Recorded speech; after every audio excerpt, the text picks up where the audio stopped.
আচ্ছা মা, তাজমহল এত সুন্দর, তাজমহল কি আমরাই বানিয়েছি তাই না? না তো, যিনি বানিয়েছিলেন ওনার নাম সম্রাট শাহজাহান, উনি মুসলিম ছিলেন। ও আচ্ছা, তাহলে কুতুব মিনার নিশ্চয়ই আমরা বানিয়েছি। না না, উনিও মুসলিম ছিলেন, উনার নাম কুতুবউদ্দিন আইবেক। তাহলে লাল কেল্লা নিশ্চয়ই আমরা বানিয়েছি। না, ওটাও মুসলিম শাসকরা বানিয়েছিলেন। তাহলে পুরাতন কেল্লা আমরা বানিয়েছি। না, পুরাতন কেল্লাও মুসলিমরা বানিয়েছে। তাহলে চারমিনার নিশ্চয়ই আমরা বানিয়েছি। না, চারমিনারও মুসলিম শাসকরা বানিয়েছে।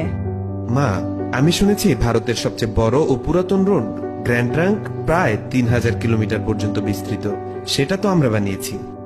না না, গ্র্যান্ড ট্রাঙ্ক রোড আমরা বানাইনি। গ্র্যান্ড ট্রাঙ্ক রোড এক মুসলিম শাসক বানিয়েছেন, উনার নাম শেরশাহ। আচ্ছা, তাহলে হাজারদুয়ারি প্যাসেজ নিশ্চয়ই আমরা বানিয়েছি। না বেটা, এটাও মুসলিম শাসকরা বানিয়েছে। আচ্ছা, তাহলে মুঘল সাম্রাজ্য আমাদের ছিল তাই না? না, মুঘল সাম্রাজ্য মুসলিমদের সাম্রাজ্য ছিল। আচ্ছা, জয় হিন্দ এই শব্দটা কি আমরা প্রথম তৈরি করেছিলাম? না, এটাও একজন মুসলিম প্রথম বলেছিল। আচ্ছা মা, সারে জাহা সে আচ্ছা হিন্দুস্তা হামারা এই শব্দটি আমরা প্রথম বলেছিলাম তাই না? না, এটাও একজন মুসলিম কবি লিখেছিলেন, উনার নাম ইকবাল।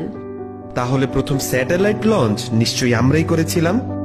জি না, ভারত অনেকবার স্যাটেলাইট লঞ্চ করেছিল, কিন্তু প্রতিবারই ফেল হয়েছে। এরপর এপিজে আবুল কালাম আজাদ প্রথমবার সাকসেসফুল ভাবে স্যাটেলাইট লঞ্চ করেছিলেন। উনি না থাকলে আজ ভারত স্যাটেলাইট লঞ্চ করতে পারত না।